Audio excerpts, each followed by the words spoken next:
Okay, so in my opinion, now we're getting to the good stuff. Like this is the how-to part. This is the part that was for me, I felt was left out, right?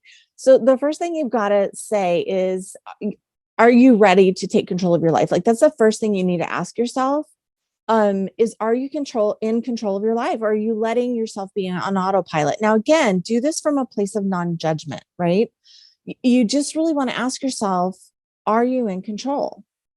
um Again, you guys, not you may be thinking, wait a minute, I am in control of my own life, but like, are you really? So this isn't, again, this isn't a judgment. This is really getting into the space of, are you living on autopilot, and what does that even mean? And part of that is you have to learn to start being intentional. Like, are you doing things every single day that intentionally are helping you grow? Like, are you intentional about your life? Or are you just getting up and going to work and doing the things, you know, literally on autopilot? There's nothing wrong with that, because a lot of people, me included, used to be in that space. Like I can tell you, like I used to be like, I'm living a good life. At that point, I'm supposed to be happy according to society, right? I just felt like I was going through the motions. Now, again, I want to say I love my family, and that was the most amazing thing for me. Like I loved that part, but I was just doing what I had to do, right? I just was getting through each day, right? Um, Going to work, raising the kids, doing laundry, paying bills, fixing meals, going to sports. Like, every once in a while, my husband and I would get a little date, but like, is that really supposed to be the American dream? Because I don't feel like it was, right? I'm like, this is ridiculous. Like, we're just running around. And I still, you guys had that gut feeling that like God was saying, there's so much more. Like, there's so much more if you can just awaken to it. Now, in the book, I give like a little scenario, because at that time I was kind of going through some medical stuff where my stomach was upset and I had gained a few pounds, and like the doctors weren't really seeing anything, that was making a problem. They were like, oh, it could be IBS, it could be this. They all, of course, they just want to give you some medicine, right? But then I was like, you know what? I have got to just be more intentional. I've got to be more intentional for myself, because when I was talking to the doctors, I wanted to feel better. And it was like they weren't hearing me. Like, even though I was trying to tell them what was going on, they weren't hearing what I was trying to convey. And I thought, maybe I'm not even understanding it myself. So if I need to feel better, if I want to feel better, I'm going to have to do this myself. I'm going to have to take this into my own hands. And that was kind of my first aha moment, that I was on autopilot. I'm like, God, no wonder I don't feel that great. I'm not even paying, like, I'm just going through the motions, right? So that was kind of one of the first things where I really got intentional, right? I started looking at naturopath type things. I started looking at different ways to go about my health, and I decided to take action and be completely intentional, taking control for myself, right? So this is where I was like, okay, I'm the one that needs to be aware of my choices. I'm the one that needs to pay attention to what foods are affecting me. I'm the one who needs to decide what is kind of wonky.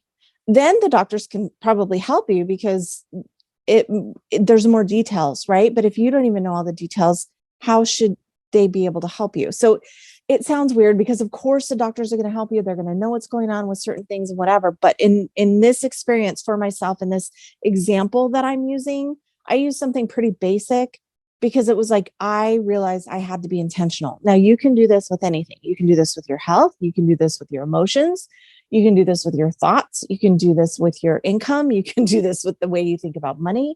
Like, whatever it is, you've got to trust that feeling that deep down something's off kilter, and you're the only one that's going to really be able to get to that. Like, everybody else is going to be able to maybe give you something to cover it up or whatever, but you have to be in the space of, how can I take more control? Now, one of the ways that you can look at this is where a lot of the spiritual teachers will talk about giving away your power. Now, in the beginning, I didn't even understand what that was, right?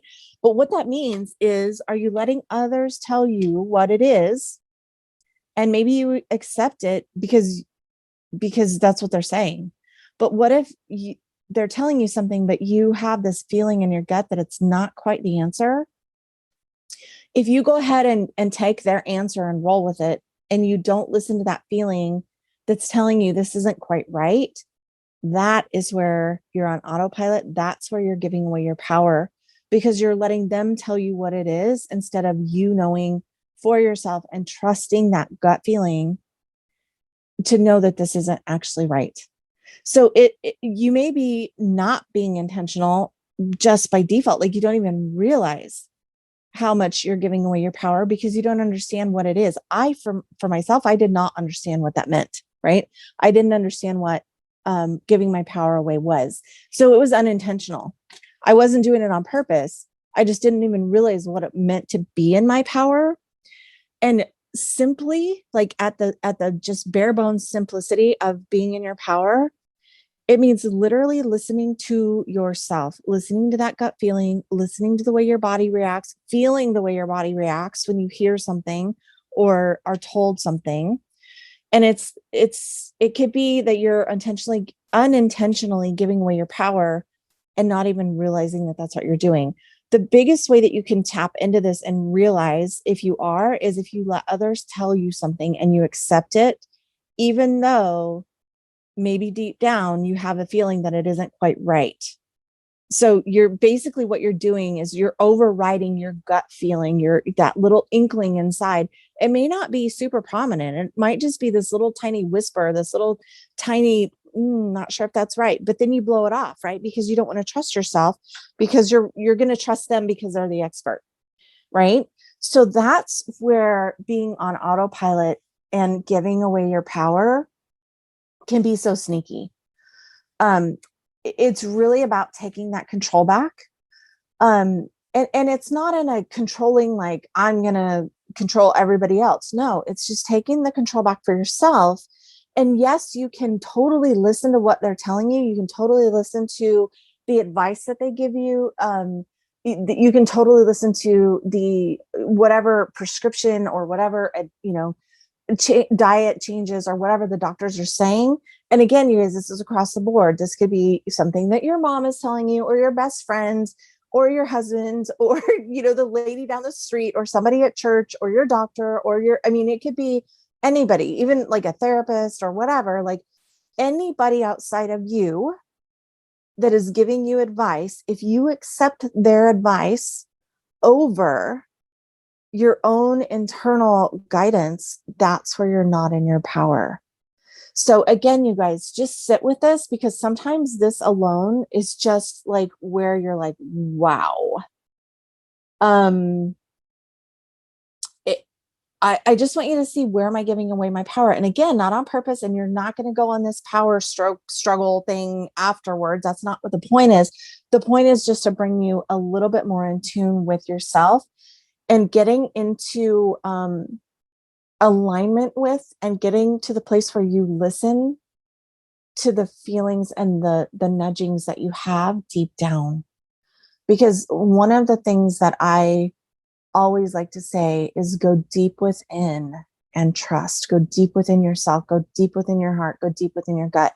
When you go there, then you're in divine alignment. That's where soul speaks to you. That's where the Holy Spirit speaks to you. That's where God speaks to you, is in those tiny little whispers. When you start listening to the tiny whispers, then it can become louder and louder, and it doesn't get overwhelming, but it becomes where you can actually hear it and understand it on a whole new level. So sending you guys lots of love. That's it for today. I'll be coming back with the next chapter soon.